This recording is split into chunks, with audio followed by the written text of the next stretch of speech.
항상 사회 대전환 변화를 위한데 작은 목소리라도 내보자 이렇게 해서 일을 하고 있는데 항상 소나무당의 또 우리 송영길 선배님이 최근에 이제 보석으로 나오셨을 때 기쁜 소식을 들었다. 그래서 방송도 마침 새로 시작하는 게 너무 반갑고 여러분들 많이 참여해 주시고 구독, 좋아요, 슈퍼챗 많이 부탁드립니다. 슈퍼챗은 없고요. 아 그렇습니다. 네, 후원금 보내주면 되는데 예. 이번 대선에 제가 구치소 독방에서 TV 토론을 보면서 권영국 후보가 계신 게 얼마나 다행인가. 고맙습니다. 이 자리를 빌어서 우리 김종대 의원님께 감사를 드리겠습니다. 감사합니다. 네. 그 우리 많은 국민들이 권영국 후보를 찍고 싶은 마음이 있었지만 네. 마음을 감추고 그냥 이재명 후보에 찍어주고 나중에 16억인가 후원금으로 쏘아줬는데 아유, 그게 뭐 이 빚덩이 당에 예. 얼마나 단비 같은 소식. 그래서 나는 그 대선 끝나고 16억인가 후원금이 갔다는 말 듣고 예. 저도 가슴이 찡하고 감동스러웠습니다. 예. 근데 그 예금주들이 다 이래요. 뭐 저는 성폭력 생존자입니다. 제가 바로 쿠팡에 야근한 후보님 얘기한 노동자. 뭐 다 이렇게 예금주들이거든요. 그러니까. 그렇게 모아서 정말 우리 국민들 여러분 감사를 드리고요. 제가 지난 대선 때, 그러니까 0.73% 졌을 때 네. 제가 트라우마가 있었거든요. 예. 그때 안철수가 갑자기 벼락 단일화를 해버리고 그렇죠. 그때는 죄송합니다만 심상정 후보가 권영국 후보처럼 예.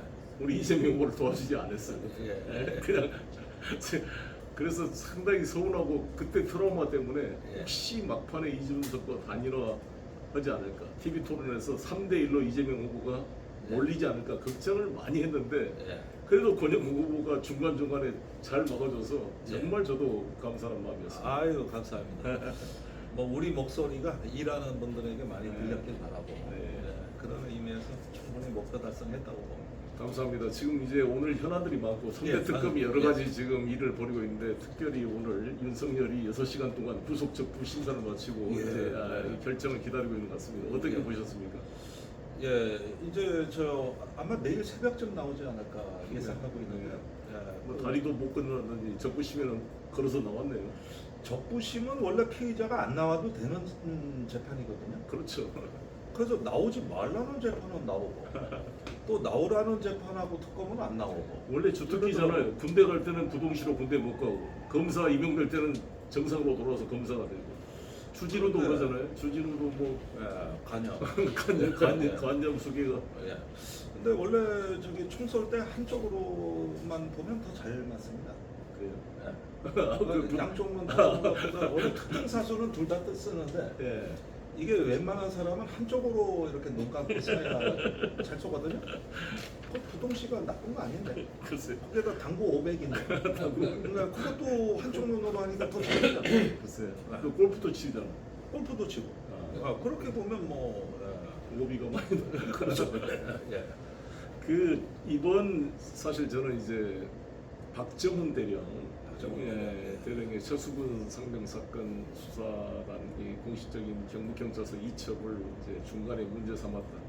이종석 국방부 장관, 김계환 해병대 사령관이 다 잘했다 오케이 했던 것이 갑자기 윤석열의 대노설 때문에 급 변경을 마치 세월호가 급 변경에다가 침몰했던 것처럼 그렇죠. 급 변경하면서 이 윤석열이 망하기 시작했다고 봅니다.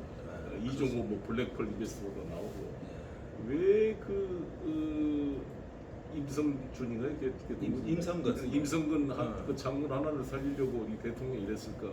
그 비밀이 이종호 블랙펄과 김건희를 통해 이제 풀려지고 있는 그런 상황인데 그것도 특검에서 밝혀지겠죠.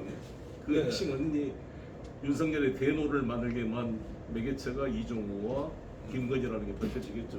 예, 그러니까 대노 경로는 이제 사실로 확정이 됐습니다. 확정됐고. 참석자들이 김태효도 말했고. 김태효 뭐 또 외교비서관 또 시인했고 이제 참석자들이 윤석열의 직격을 다 하고 있어요. 말을 하고 있어요. 그래서 그건 외롭게 확인됐습니다. 확인됐는데 그러면 다음 질문이 당연히 나오죠. 왜 대노했는가? 그렇죠.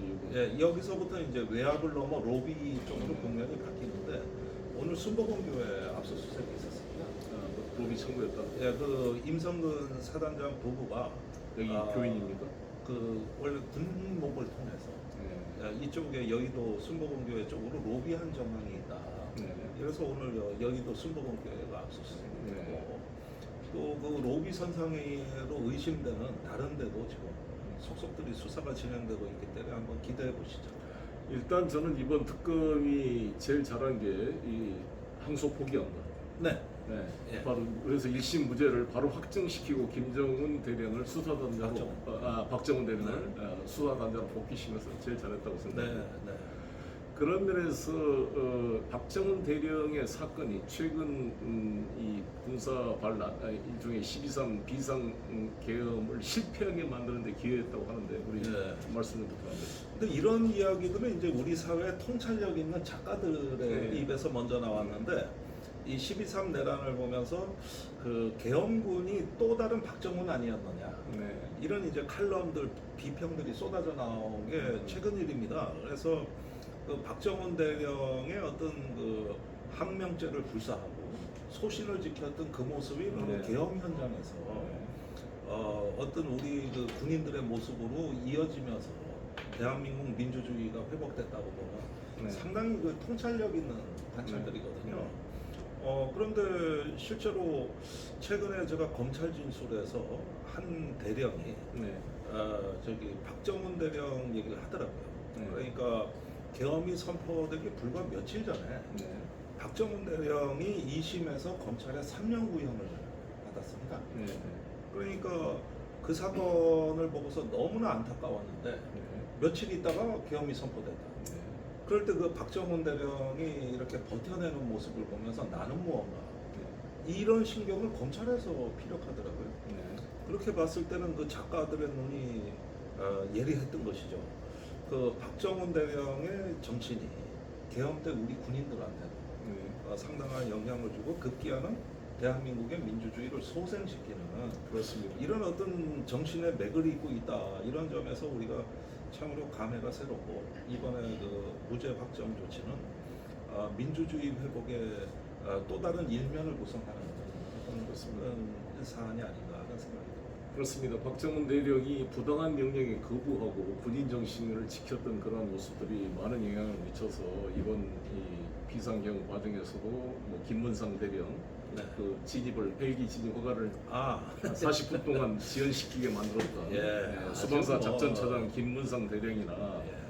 또 서강대 북단의 병력을 놔두고 여의도로 못 건너게 했던 사람이 조성현 조성현 수방사 경비단장. 경비단장. 예. 그다음에 사람에게 충성하지 않는다는 말을 그대로 윤석열에게 돌려준 김형기 특전사 특전대대장. 이렇게 이런 분들을 하나하나 영웅들이 모습이 돼서 이 윤석열의 그런 이 비상계엄 반란이 실패하게 됐는데 예. 그거를 윤석열이라는 자는 법정에서 자기가 그럴 의도가 없고 실패할 줄 알고 계몽령에 불과했다는 궤변을 열고 있는 거죠. 궤변을 늘어놨는데 오늘 제가 비사 하나 살짝 네.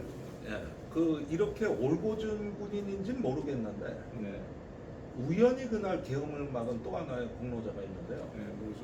그 수방사 김문상 작전처장이 특전사 헬기 공격 진입을 막았습니다. 세 번이나 먹었던. 세 번을 막아가지고 40여 분 늦어졌는데 그래서 국회가 먼저 네. 조치를 취했던 거 아닙니까? 계엄 네. 국회가? 그렇죠. 그러니까 김용현 국방부 장관이 이게 맛이 간 거예요. 김무성 때문에 김문상 때문에 왜 말을 안 들어. 허가를 안 해주냐? 그래가지고 저기 이럴 때 그냥 진입을 시키면은 네. 여기 여의도의 높은 빌딩에 대공방기가 설치돼 있는데 대공포로 맞을 수가 있죠. 무조건 격추입니다. 아니 이건 무조건 격추예요. 네. 허가되지 않은 비행기가 국가 중요 시설에 진입하면 무조건 격추인데 요건 수방사 방공부대장이 맡고 있거든요. 네. 방공부대장이 맡고 있는데 그 대령이 네. 계엄이 선포되던 날 양재역에서 고등학교 친구들하고 술 마시고 있었거든요. 그런데 술 마시면서 전화를 안 받았어요. 네. 근데 화장실 갈 때 보니 부재중 7통이 찍혀 있는데 한 통은 장관 전화거든. 네. 그러니까 김용현은 수방사에서 조치가 늦어지니까 이쪽에다가 쏘지 마라. 집어 넣으려고 하면서 쏘지 말라고 헬기 갈 테니까. 헬기 가는데 쏘지 말라는 명령을 직접 때린 건데 네. 이 양반이 양재역에서 고등학교 동창들하고 술을 마시고 있었다고. 중앙부는 아니고. 중요한 건 아니에요. 그래서 나는 이 술자리가 대한민국 민주주의를 구했다. 그래서 헬기가 못 들어온 거 여기 방공포대가 통제가 안 되거든. 그렇구나. 그래서 그럼 갔다가 격추될 수가 있으니까. 격추될 수 있으니까. 그래서 그분도 잊어서는 안 돼. 이거 아주 중요한. 참 우연히 맞습니다. 나중에 보니까 7통 찍혀 있어 이제 처벌받는 줄 알았는데 영웅이 됐어. 처벌은커녕 오히려 영웅이 돼 버렸으니 이게 어떻게 되지? 네, 그래서 정말 우리 박정훈 대령은 우리 군인의 귀감으로 이제 대령을 뽑게 됐습니다만 제가 소원하기로는 빨리 장군 승진을 시켜서 뭔가 큰 역할을 좀 기대하고 있고요.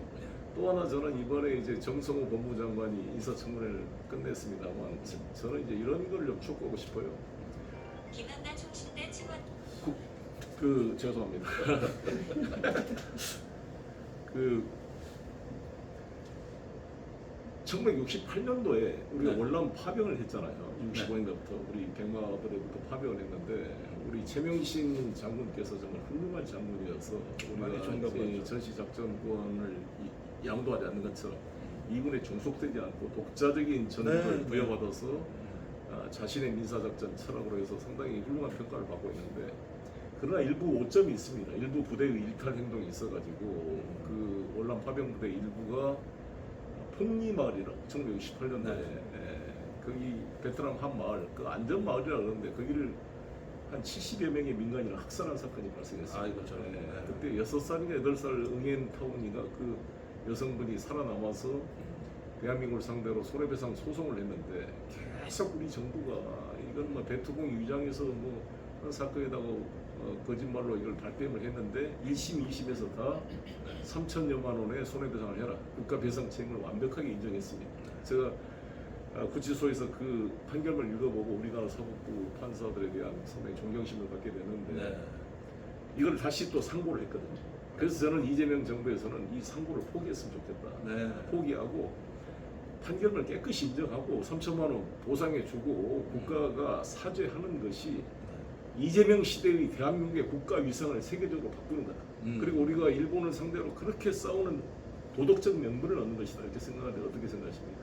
네, 저는 베트남전에서 한국군에 의한 민간인 악살 법안을 최초로 제출해가지고 그 법안 발의를 했는데 아니 민주당이 안 하니까 제가 한 거예요.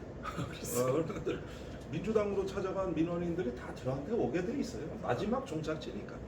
그래가지고 그 법안을 발의하고 2020년에 지역구 선거 나갔는데 안보 단체가 지역구로 쳐들어가지고 제가 아주 선거 기간에 무지한히 시달렸습니다. 어려운 일입니다. 예. 근데 요거는 딱 하나예요. 법안 철회. 법안 처리하지 않으면 모든 정의당 선거사무소를 다 가서 깨고 습니다. 다른 지역에서 전화가 계속 오는 거죠. 그런데 처리 안 하고 그래도 회기를 마친 게 저로서는 아주 제일 고생했습니다. 의뢰 당한 게 바로 이 사건이에요. 이 사건. 저는 송영길 TV 시청자 여러분께 일관되게 강조를 드리겠습니다만 저는 누정 활동하면서 HID 그 복권하는데 제가 김성우 의원과 같이 공동으로 이걸 발의해서 그렇죠. 만들었습니다. 그래서 그분들을 복권하고 국가 보상을 받도록 만들었고 고엽제 피해자들에 대해서 제가 월남전 참전자들을 위해서 열심히 노력을 해왔습니다. 대다수 이런 병사들은 당연히 그분들의 애국심과 공로를 인정하지만 그러나 이런 우리 이 소수의 일탈 행동, 이 잘못된 이 행위에 대해서는 명백하게 인정하는 것이 대한민국의 국격을 상승시키는 것이다 이렇게 말씀을 드리고 싶고 그런 조치가 있음으로써 이 이재명 정부의 도덕적 그런 명분이 확립되기를 바라는 마음 갖고요. 오늘 이제 본격적인 주제인 전시작전권 회수 문제로 들어보도록 하겠습니다. 전시작전권 회수 문제는 노태우 정부 때부터 추진됐던 거죠. 네, 노태우 대통령의 선거 공약이었어요. 옆에 12년으로 하기로 했다가 15년으로 늘렸는데 MB 때 했다가 박근혜 대통령이 아예 무제한으로 이제 연기해버린 거고 이것이 이제 이재명 정부의 공약으로 돼 있고 또 최근에 안규백 국방장관 인사청문회에서도 논란이 됐는데 우리 김종대 의원님은 지금 어떻게 해야 될 것 같습니까? 근데 이제 그 사이에 환경 변화가 좀 있었던 것은 이 전시작전권 전환을 하되 이것이 이제 국가의 주권을 견고하게 하니까 우리의 어떤 그 생존의 어떤 그 일환으로 생각을 했었는데 그렇다 하더라도 어떤 가치로서 이것을 주권을 회복하느냐 하는 문제는 더 깊이 성찰해야 될 필요가 있는 게 12.3 내란 때문입니다. 이게 그 12.3 내란을 하면서 끊임없이 부품 공작을 했거든요. 네네. 그럴 때마다 그 김용현 일파가 좌절됐던 이유는 주한미군의 존재였어요. 그렇죠. 예컨대 그 오물풍선 원점 타격을 해도 합참에서 전술 투입을 할 때 항상 미국 모르게 잽싸게 해치워요. 네. 이러니까 합참의장이 그건 불가능합니다. 이러다가 언쟁이 벌어졌거든요. 그래서 김용현이 막말을 하죠. 합참의장한테 개념 없는 놈, 네. 쟤 이래가지고 그래서 합참의장이 계엄 때 소외된 거거든요. 그러니까 어떤 면에서는 그 미국의 존재가 이 비상계엄 때는 상당히 그 북풍이 현실화됐는데 일정 정도 어떤 막아주는 역할을 했거든요. 그러니까 전자권 전환을 하더라도 이 군에 대한 민주적 통제가 성숙한 가운데서 같이 주권이 회복이 돼야 되겠다. 이번에 그 문민 장관이 60여 년 만에 최초로 이제 임명을 앞두고 있는데 이렇게 하면서 문민 장관의 품격으로 군을 정상화하고 좀 민주주의 수호군으로 이렇게 성숙되는 가운데서 전자권 전환이 같이 모색이 되면 좋겠다. 안 그랬을 때 이게 지난 12.3개헌이 너무 충격적이고 이 부품 공작이 있을 수 있다는 이런 부분들까지는 이제 보면서 저는 어떤 그 국내 국방 개혁과 전자권 전환이 임기 중에 되는 것에 일단은 우리가 다 같이 좀 응원을 해야 되는 상황 아닌가. 그러기 위해 문민정부가 상당히 문민국방장관이 좋은 디딤돌이 되지 않을까 하는 생각입니다. 그렇습니다. 이 전시작전권 연수를 강력히 주장했던 많은 시민단체도 이번 윤석열의 그 외환 유치 노력 그걸 보면서 전시작전권이 없는 게 얼마나 다행이었는지 이건 아이러니죠. 이런 참 부끄러운 현실입니다. 근데 전시작전권은 당연히 회수돼야 될 주권의 문제이기도 하고 또 네. 앞으로의 중국과 북한 간의 이 어떤 평화적인 협상을 진행하는데도 예. 전시작전권이 없는 나라를 상대하겠습니까? 그런 면에서도 중요한 의미를 갖는다 보여집니다. 그래서 이 문제는 그 여기에 하나 더 덧붙이고 싶은 것은 육군사관학교나 간부들, 군인들의 그런 정훈 교육에 있어서 헌법적 가치를 가르쳐야 된다. 네. 그러니까 이번에 제가 김봉식 그 정보사?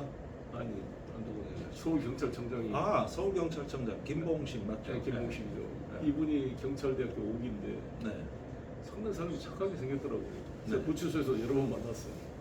거기서 거기가 조지호 청장, 조지호 청장은 이제 혈액암인가 있어서 네. 병보소로 나갔고 김무식 청장도 6개월이 다 돼서 지금 이제 보소로 나왔습니다. 예. 근데 이제 이야기할 기회가 있었는데 뭘 잘 모르잖아요. 뭐 잘못하면 무슨 그쪽에 술 친구로 알려져 있을 때 술 친구도 아니고 술도 못 먹더라고요. 그냥 우연히 이 대구지검의 윤석열 검사 때 알게 된 이유 하나로 무조건 벼락 출세를 시켜서 본인이 원치도 않는데 그냥 서울청장까지 올라왔다가 갑자기 개업한다고 안가에 불려 나가서 10분 앉아 있는 것 때문에 지금 이렇게 완전히 물벼락을 쓰게 된 건데 근데 내가 물어봤어요. 즉 이게 개업이 되겠냐 했을 때 우리 김 청장께서는 계엄을 선포하더라도 국회는 계엄의 대상이 아니라는 걸 몰랐습니까? 물어봤더니 몰랐다는 거예요.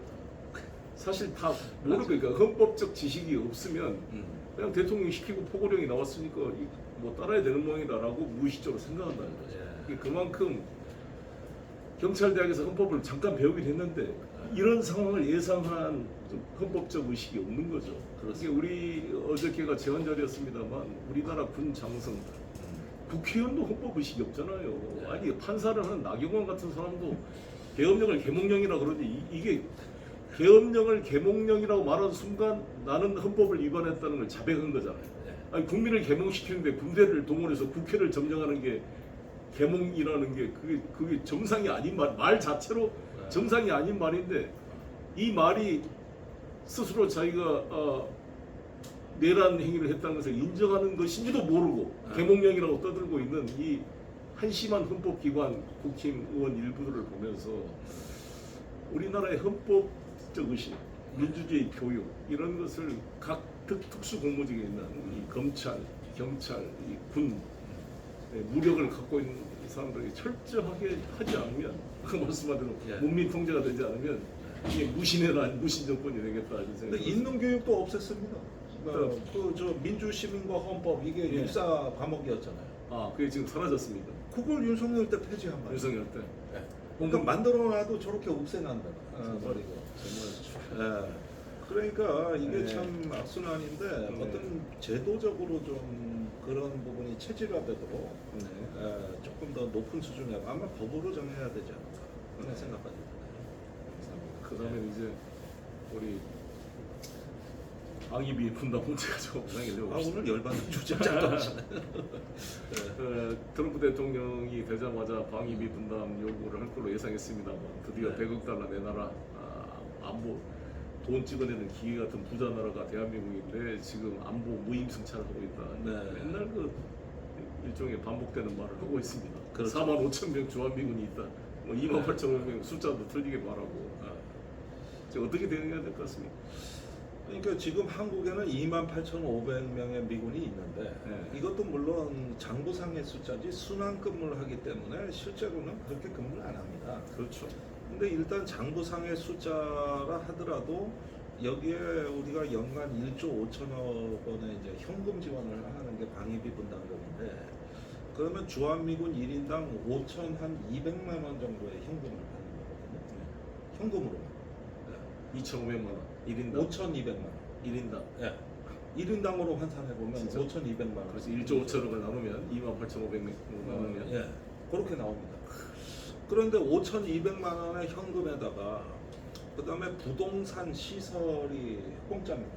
그렇죠. 예. 뭐 건물, 병원, 극장, 학교, 그다음에 공항 전부 공짜입니다. 그러니까 이런 시설을 다 기지 안에 쳐주고 그러니까 평택 기지가 한 370만 평 돼요. 그렇죠. 어마어마. 여의도 한 5배 된다고 그러더라고요. 이거를 자꾸 기지라 그랬는데 제가 보기엔 한 도시예요. 도시죠, 도시. 도시 신도시 하나 만들어줘. 그렇죠. 아니 세계 최대 아닙니까? 이 미군의 800개가 넘는 해외 미군 기지. 최대가 최대죠. 그 아파트 줘줬죠. 아파트. 여기에 든 돈이 10조 원입니다. 요것도 공짜입니다. 그렇죠. 그래서 총 공사비의 94%를 한국이 됐습니다. 그렇죠. 그리고 저기 그 다음에 서비스 요금이 또 지원이 됩니다. 저 전기세, 수도료, 그 다음에 고속도로 통행료, 그 다음에 통행료까지, 통행료까지. 예. 그 다음에 저기 그 공무상 민간인 피해 보상비가 있어요. 네. 요것도 한국 정부 부담입니다. 훈련하다가 뭐 남의 시설 치버리고 그렇죠. 뭐 그렇죠. 내민 피해. 네, 맞죠. 근데 공무상이면 무조건 한국 정부 부담. 그러니까 사복 입고 놀러 가서 한 건 지들 부담입니다. 공무상이면 무조건 한국 정부. 이거 법무부 예산에 그렇습니다. 나와 있습니다. 특혜를 다 받고 있죠. 그렇죠. 그러니까 특혜는 특혜대로 받고 현금은 현금대로 받고 이렇게 하는 나라가 전 세계에서 한국하고 일본밖에 없습니다. 그런데 일본은 토지 사용료를 방위비 분담금으로 계산을 합니다. 이게 사유지의 미군 기지 주니까 네.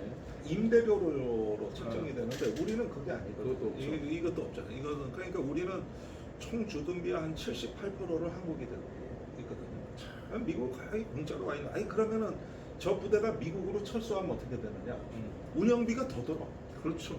한 2배 이상 들고. 그렇죠. 미국 토지 다 인디해야 되고 그럴 텐데. 네. 그러니까 한국에 와 있으면은 저기 운영비가 확 줄어드니까.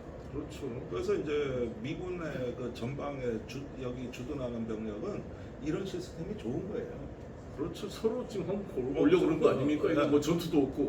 그렇죠. 아니 괜히 밖에서는 뭐 대한민국이 뭐 안보 불안, 뭐 북한이 미사일 쏘는 뉴스만 나오니까 그러지만 여기 와 보면 얼마나 평화로워요. 그렇죠. 예. 그런데 위험 수당은 또 따로. 위험수당 받습니다. 그러니까 더블로 받. GM 자동차도 위험수당을 받거든요. 예. GM 본사에서 온 간부들이. 본사에서. 그러니까 이게 부평 노동자들의 만든 이익을 빼가는 거예요.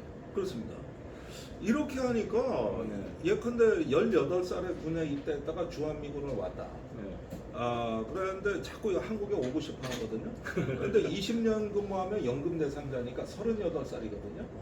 그런데 미국 연금은 본인 기여금이 없어요. 108호 네. 국가부도함에 네. 거기에 한국에 와 있으면 위험수당 또 받지. 그렇죠. 그럼 38살에 딱 군 제대하고 나가면 그 사이에 국가에서 대학 졸업시켜주지.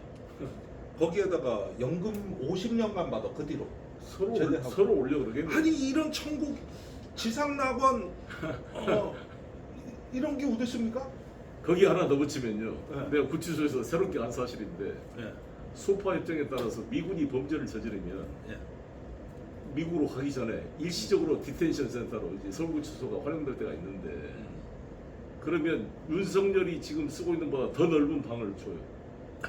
미국 기준에 맞춰야 된다고 그래요. 그리고 양식을 먹어야 되니까 서울구치소에서 제공하는 음식을 못 먹겠다 그래서 외부에서 양식 햄버거나 뭐 이런 거를 조달해서 매일 갖다 바친답니다. 그러니까 이게 참 이게 처음 알았네. 이게 처음 알았죠. 나도 처음 알았어요.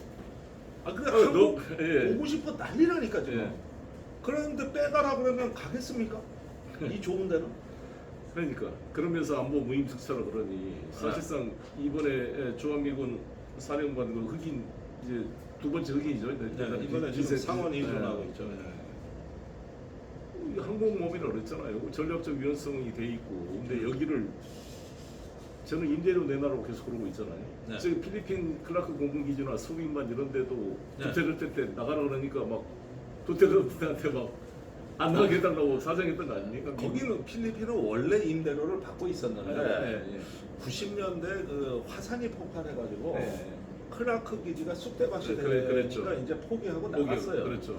그러다가 미국이 요즘 중국을 견제하려고 하니까 냉전 시대에 그 기지가 네. 다시 필요해서. 필요해진 겁니다. 네. 그래가지고 지금 들어가서 임대료 내고 이걸 하겠다고 협정을 맺은 겁니다. 그렇습니다. 예, 그러니까 이제 어떻게 보면 한국하고는 완전히 다른 거죠. 아니, 우리가 임대료 더 비싸게 받은 위치가 더 좋은 거 아니에요? 필리핀보다 우리 바로 북경에 예. 전투기로는 그 1시간 비행거리 아닙니까 이게? 아니 그렇죠. 여기 베이징에서 제일 가까운 그렇죠. 미군 기지가 그렇죠. 여기 평택. 그렇죠.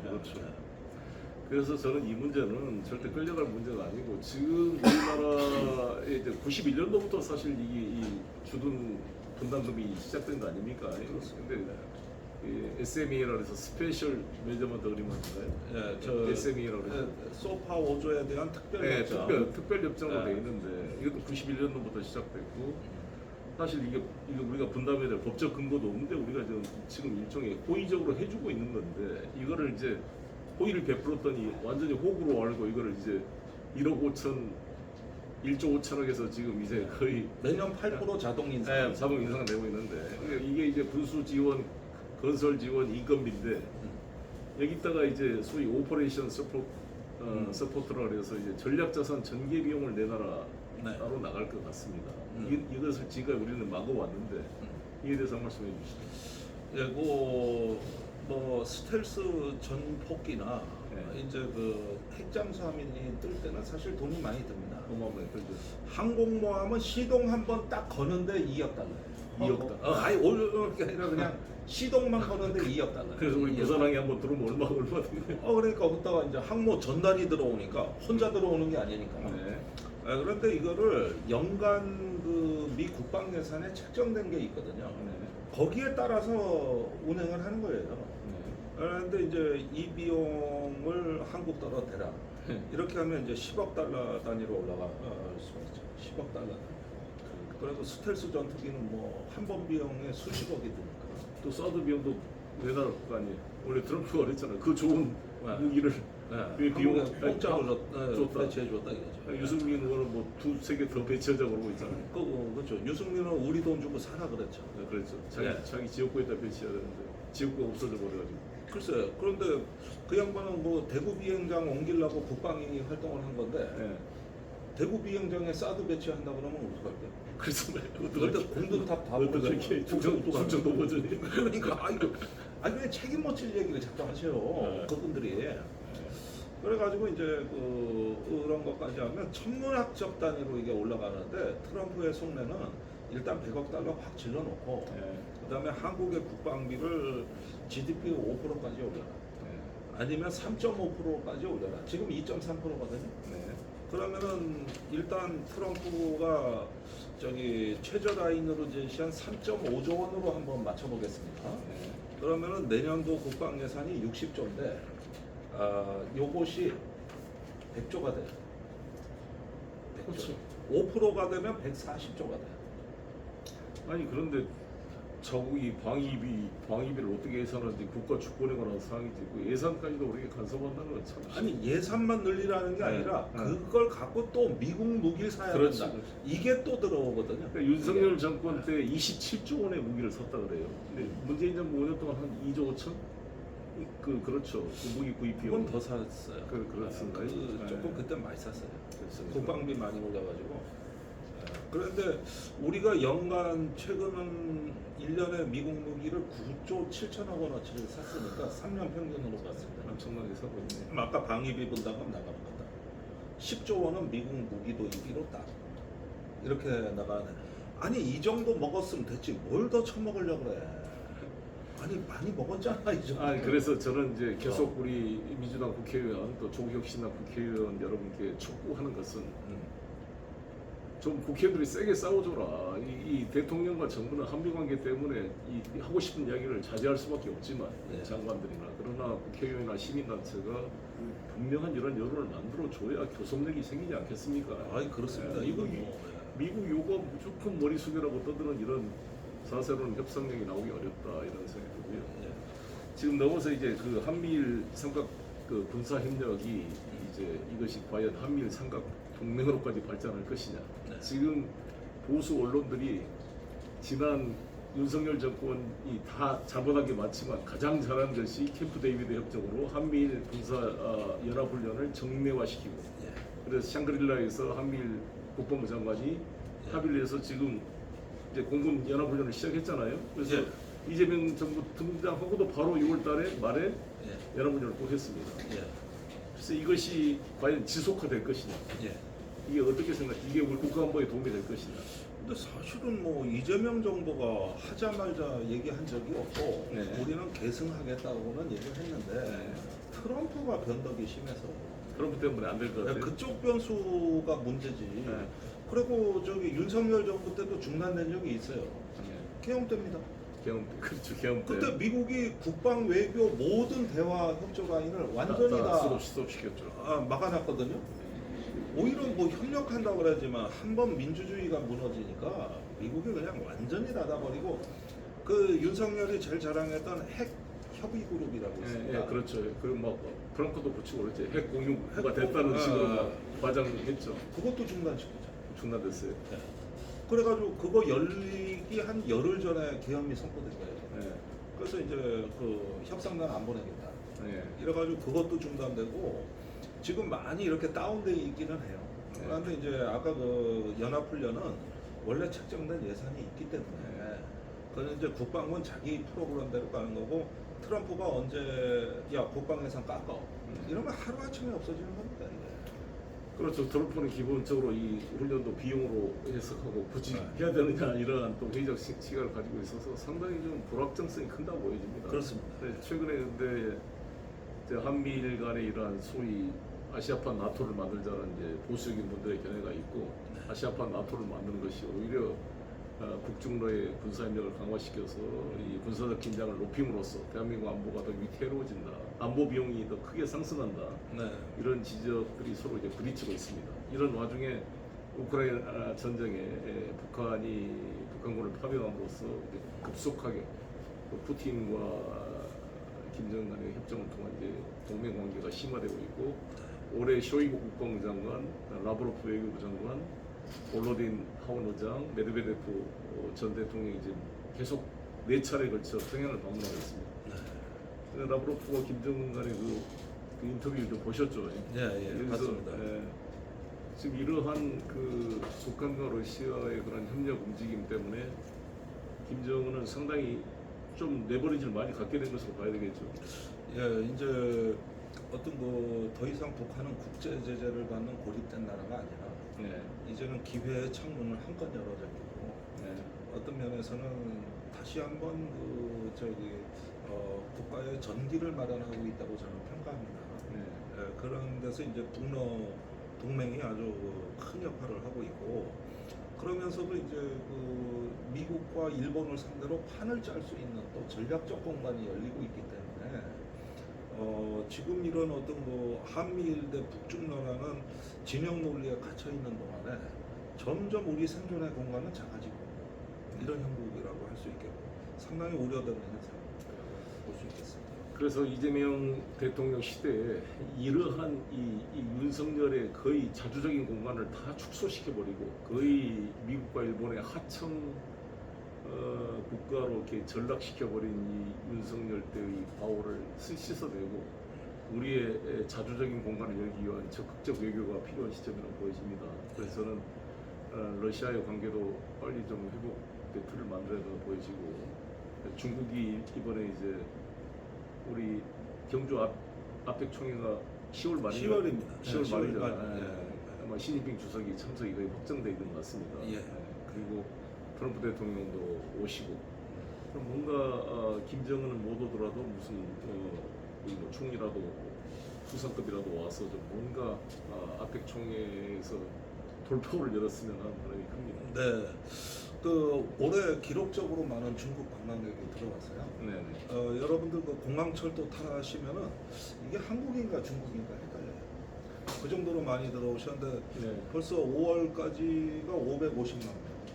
그리고 이제 10월에 시진핑 주석이 경주에 오면 한한령도 상당히 해제될 것으로 해제될 지금 보여집니다. 보여지는데 올해만 하더라도 그러면 1,300만 명 가량의 중국 관광객이 올 수 있거든요.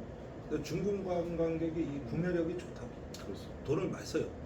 그러면 우리 지금 내수를 어디서 저기 1,300만 명 내수 만들 때 있습니다. 없거든요. 그렇죠. 이런 것도 그래서 남대문 홍대 입구 그 명동이나 신촌에서 그 가게문 닫을까 지금 생각하시는 사장님들에게 저는 조금 더 기다려 보시라. 그래도 일단은 중국 관광객이 오고 할 때 뭔가 특색 있는 상품을 내놓으면 사거든요. 그러니까 그냥 장사가 잘 되는 게 아니라 그들이 좋아할 만한 거 좀 콘텐츠도 좀 네. 만들어 보시고 이렇게 하면은 또 다른 기회가 있을 수도 있다. 이런 말씀. 예, 지금 최근 서방 쪽의 반중 언론을 중심으로 시진핑 실각설, 정변설 여러 가지 얘기가 나오고 있습니다만 최근에까지 중국을 다녀온 또 제 후배들, 제 네트워크로 체크를 해보면 그것은 좀 실각설은 아닌 것 같다. 아닌 것 같고. 그런 평가가 많고요. 그리고 시진핑이 아펙 총회에 참석할 걸로 거의 확정된 것 같고요. 네. 그래서 이 중국이 이번에 이하경 우리 국회 부의장께서 중국을 방문했는데 이례적인 대접을 받았답니다. 공항에서부터 초도에 모두 통제를 하고 거의 국회의장급 이상으로 이렇게 컨보이를 해서 쭉 한 걸 보고 중국이 이번에 이제 트럼프의 그런 뭐 동맹이고 뭐고 EU고 뭐 일본이 한국에서 한 값이 무조건 상호 관세로 이렇게 쏘아대면서 많이 지금 미국에 대한 이제 틈이 벌어졌잖아요. 이 예. 틈을 이용해서 중국이 같이 연대를 해서 미국과 대응하고자 아마 그 돌파구로 우리 한중 관계를 좀 개선해 보려고 적극 노력하고 있는 예, 것 같습니다. 맞습니다. 예, 예. 이걸 우리가 좀 잘 활용을 해서 양쪽에서 우리가 이익을 얻을 수 있도록 예. 좀 노련한 지혜가 필요할 때가 아닌 것 같습니다. 금쪽이가 됐다. 금쪽이었던 예, 금쪽이가 됐다. 미중 사실 트럼프가 저렇게 거칠게 나오는 것도 한국이 먹을 게 많아서 그런 거예요. 그렇죠. 그래서 그러니까 우리가 이런 것들은 또 기회로 잘 살피려면 그래서 우리 대한민국이 대단한 나라거든요. 정말 이 대한민국이 세계 5대 6대 군사 강국이고 10대 경제 대국이고 거의 특히 우리 자유 서방 세계에서는 조선 자동차 원전을 비롯한 강력한 제조 기반을 가지고 있는 나라가 중국 빼놓고는 대한민국 아닙니까? 근데 이게 미국으로서는 절대적으로 필요한 나라가 우리 대한민국인데 너무나 이 또르마니 같은 이 검찰 출신 대통령 같지도 않은 사람이 만들어서 우리의 이 대한민국이 가지고 있는 그 어떤 무형적 자산 가치를 비행기 타고 돌아다니면서 김건희하고 대통령 놀이하면서 까먹은 거잖아요. 그 파리 가가지고 부산 엑스포 119대 29로 그 깨진 걸 보고 정말 그렇습니다만 다시 이제 회복을 해야 될 시점이다. 그렇습니다. 그 중에 하나로 저는 이제 한미 관계를 돌파하는데 조선 산업과 LNG 뭐 이런 문제가 여러 이야기합니다만 저는 원전 산업이 중요한 하나의 레버리지가 될 수 있다. 강조하고 있습니다. 예. SMR? SMR도 그렇고요. SMR은 이제 소형 원자로 스몰 모듈 리액터라고 그러는데 SMR 분야도 우리가 두산과 미국 이제 회사 간의 그런 이 협력이 되고 있고요. 실제로 미국이 지금 약 97개 원전이 가동되고 있는데 이것을 총 4배로 늘릴 계획입니다. 트럼프인데 한 440여 개의 원전이 전 세계적으로 가동되고 있습니다만 체코를 비롯해서 계속 지금 늘려가고 있어요. 그래서 저는 제가 문재인 정부 때 이것 가지고 문재인 대통령과 좀 부딪히기도 했습니다만 저는 탈원전으로 가기는 가야 되지만 순서는 화력 발전과 LNG 발전부터 먼저 퇴장시키고 원전과 재생에너지는 서로 연합을 해야 될 시점이다. 그렇게 저는 생각합니다. 그래야 우리가 탄소 중립화의 목표에 맞출 수가 있고 AI 시대 데이터 센터에 정말 하마처럼 필요한 이 양질의 전력을 안정적으로 공부할 수 있는 토대를 만들 수가 있다. 그래서 저는 재생에너지를 강화시켜 나가면서 그 연합군으로 이 스테이블한 기저 전력으로서의 원전이 일정 기간 병행해 갈 수밖에 없고 최후로는 퓨전 파워, 핵 융합 발전으로 감으로써 원전 폐기물이 나오지 않는 꿈의 에너지 시대를 우리 대한민국이 주도해야 된다. 네. 그 프로방스에 있는 거 아시죠? 네. 이터가 있는 거 저는 직접 가봤어요. 아, 그건 못 가봤어요. 이터라는 게 국제 핵 융합 발전소인데 그게 아. 30조 프로젝트입니다. 예, 예. 프랑스 프로방스에 있는데 그게 지금 7개 나라 참여가 있어요. 세계 미국과 중국, 러시아, 인도, 우리나라, EU, 일본 그 7개가 나라가 30조를 투입해서 우리나라 엔지니어가 한 200명 정도 가 있어요. 그 건설도 우리가 주도하고 있습니다. 그래서 제가 여기 갔다 왔어요. 우리 엔지니어들과 간담회도 갔는데 이 핵융합 발전을 김대중 대통령께서 강력히 만들어서 대덕에다 지금 만든 겁니다. 핵융합연구원을. 그래서 저는 우리 이재명 시대의 새로운 우리의 비전은 김대중이 살려냈고 노무현 대통령 때 강화시켰던 이 대덕에 가면 핵융합 발전이 거북선 모양으로 되어 있어요.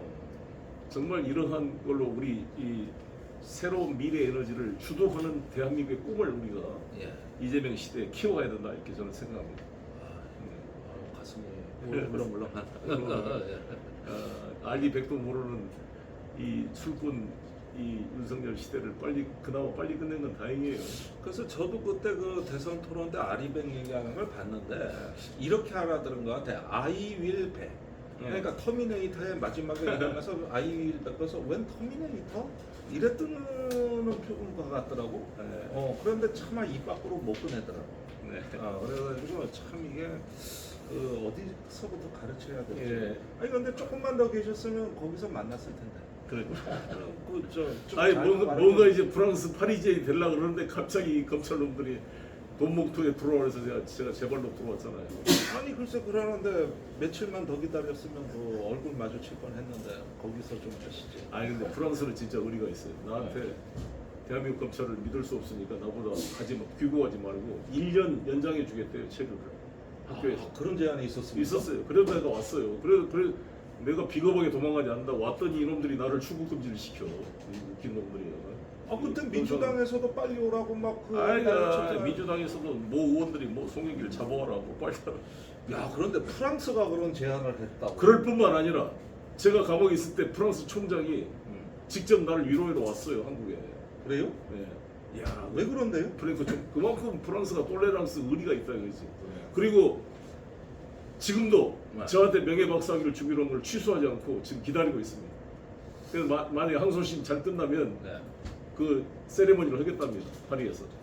다음번에 가시면 그때 같이 갈까요? 저도 좀 아니 그때 좋은 공부하고 계셨는데 얘기가 어떻게 샜지만은 이제 날씨가 폭염으로 열대야가 되기 전에 나오셨고 거기는 그때 들어갔단 말이에요. 윤석열은 내 방으로 들어와야 되는데 지금 넓은 방에 있어요 지금. 그래. 참이야 참. 마지막 주제로 우리 안규백 그 국방부 장관 정동영 통일부 장관 청문회 때 논란이 됐던 주적 논란. 이것은 문재인 대통령 TV 토론도 마찬가지고 장난 아니야. 단골로 나오는 이 주적 논쟁. 오늘 딱 정리해 봅시다. 이거 어떻게 해야 되나? 난 대한민국에 제일 쓸데없는 논쟁 하나 뽑으라면 이거. 주적이라는 건 뭐냐면은 춘추 전국시대 같은 게 있어요. 주변에 나라들이 많아. 그런데 사실상 다 잠재적인 적이요. 그럴 때 이 중에 누가 제일 위험하냐? 그 합종 연행을 하기 위해서. 합종 연행을 하기 위해서 이 중에 어떤 놈이 제일 위험한 놈이냐? 그럼 오나라에 제일 위험한 거는 월나라야. 아, 그렇죠. 5월 그래서 동주. 그런데 이 두 나라가 같은 배를 타서 5월 동조가 됐는데. 네, 네. 그런데 이제 월나라가 멸망을 했죠. 그 오나라가 나중에 원수를 갚았는데 네. 그 임금이 부차 함녀의 아들 부차야. 부처죠. 오나라 부처. 예, 부차. 네, 장작더미 위에서 네. 자면서 와신. 와신. 네. 그런데 그 밑에 두 명의 영웅이 있었는데 네. 한 명이 오자서 장군이고 예. 또 한 명이 그 유명한 손무입니다. 예. 손자병법을 손무. 썼고. 예. 그런데 손무는 떠났죠. 그래가지고 네. 이제 병법을 쓰고 이럴 때. 그러니까 머리 아픈 거야. 왜 병법을 쓰냐면 이 많은 제국국들 중에 어떻게 하면은 우리가 적을 만들고 상대하고 또 연합을 할 때 국가의 전쟁이라는 건 뭐냐 이래 사고를 했는데 자 우리가 북한에 대해 가지고 얘기할 때 우리 주변에 그래도 군사적으로 위협이 되고 적이 되는 건 북한 하나거든요. 예. 그럼 고민할 필요가 없어요. 누가 주적이냐. 적 하나밖에 없는데. 그렇죠. 적이 하나면은 그러면은 주적이 있으면 부적도 있어야 돼. 그렇지. 2적, 3적 있어야 되는데. 이적, 삼적, 부적이 있어야 되는데 예. 부적이 없는 주적은 있을 수 없는 거고. 그렇죠. 혼자 1등이죠. 그러니까 독고다이로 이렇게 적이 있는 거를 갖다가 그걸 주적이라고 얘기하건 위협이라고 얘기하건 뭘 그래건 국민들은 다 알아들어요. 굳이 이걸 주적이라고 이름을 붙여야 된다는 논쟁인데 이런 우매한 일이 어디 있습니까? 제가 프랑스에서 찾아보니까 프랑스는 주적이라는 개념이 없고 에너미라는 없어요. 말도 안 쓰고 그냥 스레트 그냥 위협 그렇죠. 아니면 챌린지로만 쓰더라고요. 미국도 그러죠. 주적이라는 말을 쓰는 나라가 있습니까? 아니, 그런 나라는 지구상에 없고 단지 그 저기 상대방을 향해 가지고 어떤 적으로 삼는 건 전쟁 중인 나라예요. 근데 우크라이나의 적은 러시아가 됐죠. 그런 식으로. 아니 근데 이제 어찌됐건 지금 김정은이 우리를 상대로 뭐 적대적인 그 동국가 관계고 대한민국은 우리 주적이다 이렇게 떠들고 있으니까 거기도 우리한테 배운 거예요. 그 우리 처음에는 그런 말 안 썼죠. 아니 북한이 주적이란 말을 쓰더라고 우리가 쓰. 처음 쓴 거죠. 윤석열 때 처음 쓴 거죠. 네, 처음에. 주적이 되라고 그냥 고사를 지낸 거잖아요 우리가. 그런 분들은 주적이다 이제. 글쎄 그러니까 북한이 제대로 장단을 맞춰준 것이죠. 참 답답한 일입니다. 답답한 일이 그래가지고 나는 이번에 외교안보나 이렇게 그 장관 후보자들 보면 다 좋으신 분들인데 저기 안규배 국방장관이나 정동영 통일부 장관이나 사람들이 좀 물러터졌어요. 약간 좀 그 군자 스타일이. 조금 어떤 뭐 과단성 있는 개혁을 하기엔 좀 사람이 너무 좋아. 문제는 그래서 좀 센 팀들이 밑에서 붙어가지고. 그래서 지금 다 그러잖아. 정성호 법무부 장관, 거기도 윤호중 행안부 장관, 거기도 물러터지고. 군자 같은 분들이 군자, 있어서 이 칼을 좀 써야 될 텐데 걱정이 되죠. 글쎄, 이 칼잡이들을 예. 과연 통제할 수 있을까? 그래가지고 저기 조금 언제 해병대 급기훈련이라도 좀 다녀오셔서 좀 독하게 마음 먹었다 싶지. 아니 근데 않을 것 같은데. 저는 항상 노무현 대통령, 문재인 대통령, 이재명 대통령께도 저는 권하고 싶은 개념은 세종대왕이 되려고 하지 말고 태종이 되라. 태종. 지금 태종이 필요한 시대라고 봐야지. 이 적폐 세력들을 철저하게 정리하지 않으면 세종 시대를 만들 수가 없어요. 근데 태종이 정말 이런 국정을 농단한 세력들을 정리하지 않고 세종 시대를 맞으려 그러면 그 세종 시대를 악용해서 이자들이 다시 반란을 일으킨다니까. 나는 그래서 이런 세력들에 대한 철저한 그 정리를 하기 위해서는 민주당이 정말 각성해서 이 행정부를 끌고 나가야 된다 이렇게 생각합니다. 이제 저분들은 이제 평화주의자인데 이 평화주의자는 치세 미덕은 될 수 있어요. 난세의 어떤 그 철학이 돼서는 안 되는 거거든요. 그건 자칫 비겁함이 될 수가 있죠. 그런데 이제 지금이 치세냐 난세냐 따지면 답이 명확한 거 아닙니까? 누군가는 손에 피를 묻히고 꾸준히 일을 해줘야. 그래서 그래서 이제 시간이 돼가는데 제가 정말 정성호 우리 법무부 장관에게 정말 요청하고 싶은 것 중에 하나가 이건데 아까 제가 초기에 말했습니다만 베트남 폭리마을 우리 일부의 일탈 행위로 인한 민간인 74명여 학살 사건에 대해서 대한민국 법원이 1심, 2심 분명히 국가 책임을 인정하고 배상 판결을 내렸습니다.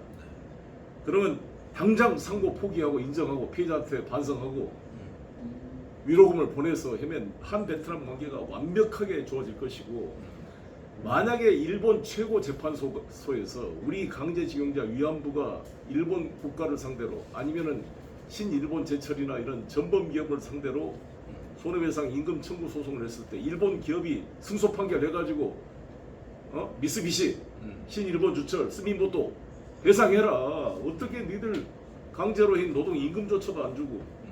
그 판결하면 일본의 위상이 얼마나 달라지겠습니까? 그렇게 된다면 우리 일본이 안보리 상임이사국 간 것도 나도 찬성하겠습니다. 그런 거를 하지 않고 반 거짓말과 가짜 증거로 하면서 이런 사람들이 어떻게 국제사회 유엔 안보리 상임이사국이 될 자격이 있습니까? 일본 국민 여러분, 일본인 여러분. 자신들의 납치 문제 가지고 이 난리를 치는 사람들이 수만 명의 강제 위안부 동원과 납치, 살상, 강제 징용에 대해서 사도광산에 그 인정하는 글귀 하나도 안 날려 그러면서 어떻게 국제사회를 지도하는 나라가 될 수가 있겠습니까? 일본 국민 여러분. 우리 대한민국 국민에게도 같이 우리가 반성해 봅시다.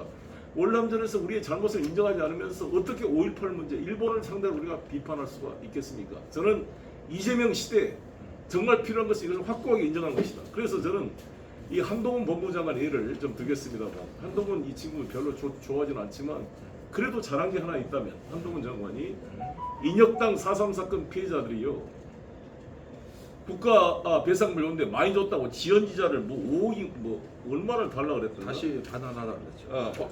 반환해라고 소송을 했는데 과다 배상금에 대한 반납 지연이자를 뭐 9억인가 달라 그랬대요. 했는데 9억 6천만 원? 이거를 문재인 정부 5년 내내 해결을 안 해주고 못했죠. 네. 정말 무능하게 이럴 데 없는, 우리 문재인 정부 5년 내내 이 인혁당 피해자들의 과다 배상금 국가가 잘못 더 많이 줬으니까 다시 토해내라고 하는 이것조차 지연이자까지 붙여서 했던 걸 해결 못하고 있었는데 한동훈이 와가지고 취하해 한 칸에 정리했습니다. 아 저도 그때 많이 놀랐어요. 그래서 나 한동훈한테 그럼 박수를 쳤어요. 아, 아니 예. 그래서 우리 장영달 선배나 우리 제야 인사들 그랬어요. 야 문재인 5년 동안에 못한 일을 한동훈이가 했다. 그럴 부끄러워해야 한다. 부끄러워해. 권력을 줬더니 뭐 했어? 그거 하나 정리보다. 항상 관료들은 이야기합니다. 이걸 잘못하면 배임죄가 됩니다. 장관님. 국가가 이거를 양보해버리면 나중에 감사 들어옵니다. 괜찮아. 할 거야. 이거 한동훈 했다는 거 아닙니까? 그 다음에 낙동강의 성폭행 살인 사건으로 구속됐던 사람들이 나중에 재심돼서 다 무죄 판결을 받았어요. 20년 이상 옥살이 그때 되니까 이 사람들이 국가를 상대로 배상금이 총 72억이 나왔대. 72억. 장씨, 최씨 18억, 19억, 가족들 6억. 이게 됐는데 부산 고법에까지 이게 확정이 됐는데 또 인정을 안 하고 상고를 했어요. 근데 한동훈 장관이 상고 포기를 했어요. 상고 포기하고 바로 확정해서 배상금 지급해라. 이 두 가지 사건. 우리 정권의 법무장관이 배워야 되지 않겠습니까? 이거 뭡니까 도대체? 이거 한동훈만도 못해가지고. 그래서 저는 정성호 장관께서 이 월남에 이 우리 국군이 잘못했던 국군 전체의 제가 명예에 대해서는 전혀 별개로 제가 말씀드립니다. 제가 최명신 장군도 존경하고 제가 국립묘지 가면 항상 최명신 사병묘역에 묻힌 최명신 장관에 제가 헌화하고 옵니다. 그러나 이런 일부 군인들의 잘못된 행위는 반성해야죠. 국가가 4.3 우리 양민 학살에 대해서 노무현 대통령이 이재명 대통령이 공개적으로 사과했던 것처럼 베트남 양민 학살에 대해서 대한민국이 사과하고 상고 포기하고 바로 피해자한테 법원이 명령한 보상금을 지급하기를 바랍니다. 이것 자체가 세계적 뉴스가 될 것이고 이재명 대한민국은 이렇게 다르다는 것을 보여주는 상징적 사건이 될 것이다. 이렇게 저는 생각합니다. 예, 요걸 영상 편지로 법무부 장관한테 예. 잘 전달을 해서 네. 들었는지 봤는지 확인까지 내가 시켜보야 돼. 여기를 내주십시오. 뭔가 그리고 저는 윤호중 장관께서는 당장 백혜룡 경정 네. 파출소에 있는 거 끄집어내서 원상복귀 마약 수사관 책임자 바로 시켜야 된다고 봅니다. 지금까지 왜 정권이 바뀐 지 한 달이 넘었는데 지금도 파출소에 있냐고 백혜련 경정이. 네, 그렇지 어제 않습니까? 술 한잔 같이 했습니다. 술 제가 아니 그러니까 정권이 바뀌었다는 기시가 효능감이 있으려면 임은정 검사 동부지검장 시키니까 기분이 좋잖아요. 네. 맨 윤석열 같이 했던 사람들 법무부 차관 시켰다고 박은정 의원이 막 지적하고 있는데 그러니까. 저는 백보를 양보해서 저는 이재명 대통령 인사권을 존중하고 하지만 효능감이 없잖아. 아니 정권이 바뀌어도 일제로부터 해방돼도 친일분자들이 그대로 권력의 중추에 있어. 대통령이 다 통제할 수 있다 그러지만 대통령이 24시간 제가 못하고 있는 줄 어떻게 다 통제합니까? 그 각자가 자기 철학을 가지고 해야 되는데 일제 민족의 정신을 팔아먹었던 놈들이 해방되고 나서 독립운동가를 함양하는 그러한 교육과 정책을 펴겠습니까? 식민지 근대화론이나 하지. 예. 윤석열 내란 검찰에 동조했던 놈들이 내란과 맞서 싸우겠어요? 다 기회를 보다가 언제든지 다시 칼을 빼서 그렇죠. 보복할 기회를 가질 거라고 보여집니다. 그래서 저는 이 윤석열 검찰 세력은 범죄 세력이기 때문에 발본색원 시켜야 될 문제이다 저는 이렇게 생각하는 거고요. 예. 그래서 정말 잘 해야 됩니다. 그 특검이 아마 특검이 이번에 예, 대대적인 청소를 좀 네. 그러니까 유니스 국민의힘 혁신위원장 있잖아요. 네네 그 인적 청산 얘기 맨날 하더라고. 네. 근데 그거 특검이 다 알아서 해주니까 본인이 그렇게 안 쓰고 된다고. 네. 그리고 저기 뭐냐 그 유니스 위원장은 자당의 의원들한테 그 본인이 얘기하면 인적 청산이 안 되니까 네. 특검 수사를 받고 그 다음에 제대로 법적 책임을 짓는데 나는 반대하지 않는다. 우리 국민의힘은 방탄정당 안 되겠다. 이 말만 하면 돼. 그러면 혁신이 되는 거예요. 그래서 이제 가장 큰 과제가 국민의힘이 전당대회를 8월 중순에 하게 될 텐데 여기서 김문수 같은 분이 다시 된다든지 어찌됐건 이 전광훈과 소위 전한길인가 좀 일단 무슨 모기약인지 모스탄인지 뭐 번개탄인지 이상한 애가 와가지고 지금 떠드는데 이런 세력과 연합해가지고 이 국민의힘을 끌고 왔다면 이거는 정말 정당 해상 청구에서 없애버려야 될 당이 아닙니까? 이게? 옛날에 김문수가 국회 그 정광훈 태극기 부대 난입할 때 국회 난입해서 연설했던 사람이거든요. 네. 근데 그 정광훈이 오히려 약해 보여. 요즘 저기 전환- 김문수가 정광훈이나 그 전한길에 비하면은 그나마 더 센 그구들이 나타나가지고 이제 저 다 먹어버리겠다 그러니까 이제 국민의힘이 그 극우 과두제, 네. 예, 일종의 어떤 극우 큰 덩어리들이 분할 통치하는. 네. 지금 이렇게 넘어가기 직전입니다. 이게 넘어가기. 그러니까 저기도 이제 혁신 안 하고 미루다가 그렇게 되는 날이면 황교안 시즌 2가 시작됩니다. 맞습니다. 예, 그때 태극기 부대가 그냥 밀어 올렸잖아요. 아무튼 우리 깨어있는 우리 김종대 우리 의원님 고맙습니다. 아이 감사합니다. 이렇게 또 근데 내가 염색을 해서 액면가 가지고 내가 좀 낮아졌죠. 아니 매불쇼에서 쇼츠로 나왔는데 제가 이제 내가 송영길 선배 후배인데 이러니까 앞에 변희재하고 최욱이가 네. 어이구 저 왜 거꾸로 얘기하냐.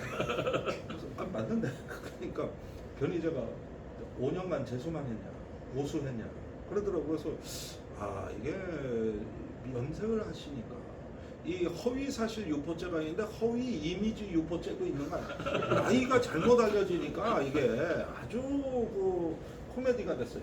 그날. 내가 머리 염색을 했더니 좀 젊어 보인다 그러더라고. 저기 하얀 머리로 나왔더니 아직도 청년 같아요.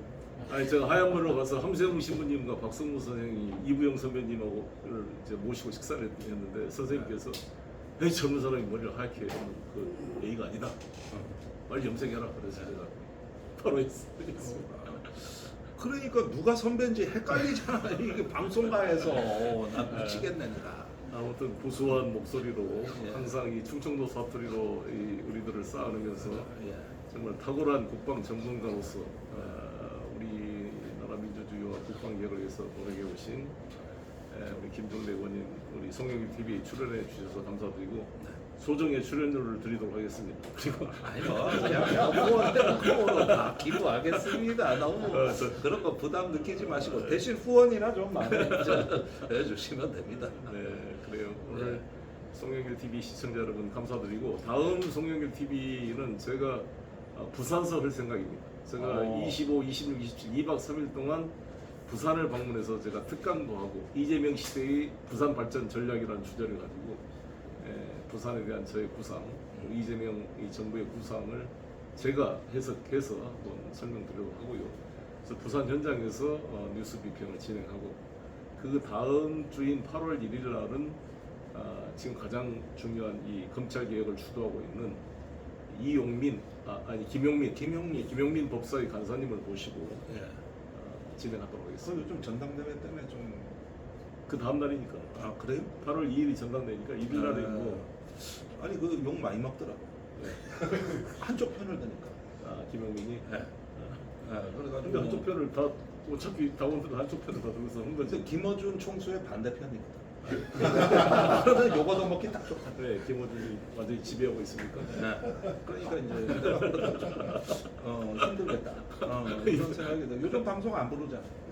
김용민을 김어준 쪽에서 무섭네. 그래서 아이고 그건 잘 좀 시기는 잘 보시는 게 좋을 완전히 조선일보야. 그러니까. 아무튼 뭐 민주당 당원들께서 누가 되든지 간에 아무튼 자주적으로 판단하시겠죠. 예. 우리 민주당은 이 정청래 후보와 이 박찬대 후보 간의 이런 치열한 경쟁이 살아있는 정당으로 보여져요. 아니, 그런 역설적으로. 면도 있습니다. 예, 예. 역동적이고 그냥 거수기하고 윤핵관이 지정한 사람 그냥 오죽했으면 국민의힘에서 그랬잖아요. 아니 그냥 윤석열이 지명하지 왜 전당대회를 그러냐. 번거롭게. 다 자르고 김기현이를 사실상 지명하다. 그래서 망한 거 아니에요 국민의힘이. 그래서 요즘 야구가 보이사구제라는 게 생겨가지고 예. 저 옛날에는 볼을 4개를 던져야 1루로 갔다거든. 근데 요즘은 그 제도가 없어지고 그냥 보이사구라 그러면 그냥 나가거든. 그러니까 당 대표도 이왕 이렇게 뻔한 결과가 있을 때는 그냥 간소하게 해버리는 게 어떨까 싶게 돼요. 아니 여기 한마디만 시간이 지나서 한마디만 제가 써드리자면 이 시청자 여러분 제가 재판을 받으면서 판사님 앞에 이렇게 제가 외쳤습니다. 여기 계신 검사님들이 저 송영기를 전당대회 때 돈봉투를 뿌려서 돈으로 유권자의 표를 매수해서 정당 민주주의를 파괴시킨 중대한 범죄를 저질러서 나를 기소했답니다. 그래서 나를 9년을 구형했어요. 9년. 그래서 제가 그 앞에서 검사의 논고가 끝난 다음에 제가 이제 최후 변론으로 답변하기를 존경한 재판장님 윤석열 정권 들어와서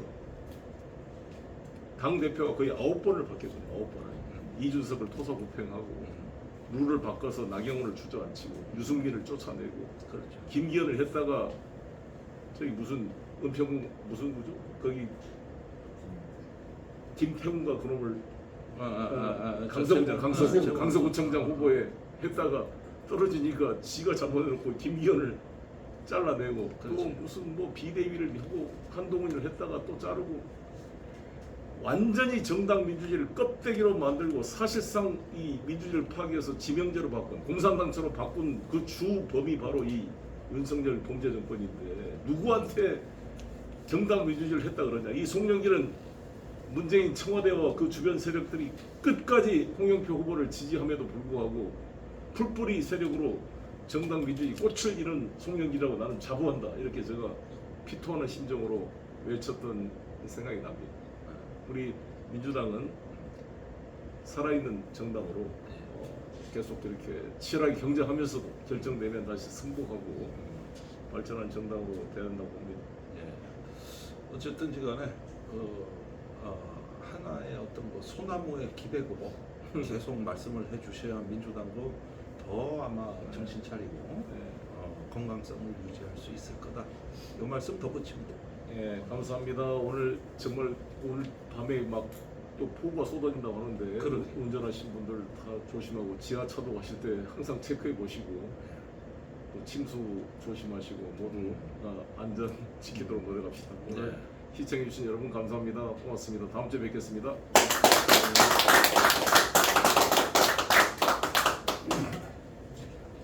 수고하셨습니다.